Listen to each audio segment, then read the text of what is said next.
This is the VOA Special English Agriculture Report. Weeds compete with plantings for water and nutrients. So farmers and gardeners may have good reason to hate them.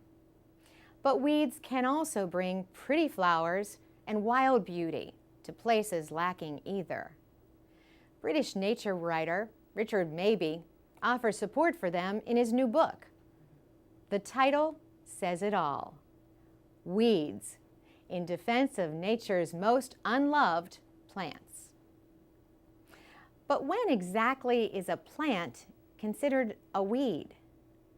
Experts at Penn State University say the answer is simple: when the undesirable qualities outweigh the good qualities. A crop plant generally produces several hundred seeds, but a weed plant can produce tens or even hundreds of thousands of seeds. And if seeds get buried, they may survive for many years underground. Eradicating weeds means that you have to remove all the seeds and roots so the plants will not grow back.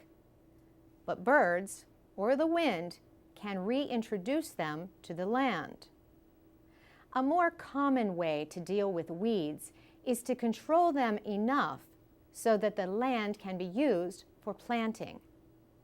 Experts advise using 2 or more control methods to deal with weeds. Chemical weed killers or natural treatments like corn gluten can suppress weed growth, but so can dense planting. Bill Curran is a professor of weed science at Penn State. He says a dense, competitive crop that quickly shades the soil from the sun will help reduce weed growth. Other controls include turning over the soil, pulling the weeds, or covering them with mulch made of wood, garden waste, or other material. But even mulch has its limits. Natural resource specialists point out that weeds can be transported in mulch. This is also true of soil, grain, hay, and animals. Yet animals like sheep or goats eat weeds, so they can provide a biological control. Insects and other organisms can also act as biological controls. Preventing the spread of weeds is an important part of weed management. Farm vehicles should be kept out of areas with weeds. If that is not possible, then clean off the equipment and your shoes when leaving.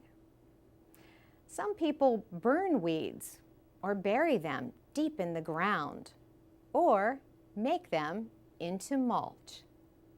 Professor Curran says another way to make use of weeds is to compost them. The process of making organically rich compost produces heat. This heat kills many, though not all, weed seeds. The same is true for seeds that pass through animals that graze on weeds. For VOA Special English, I'm Carolyn Presutti.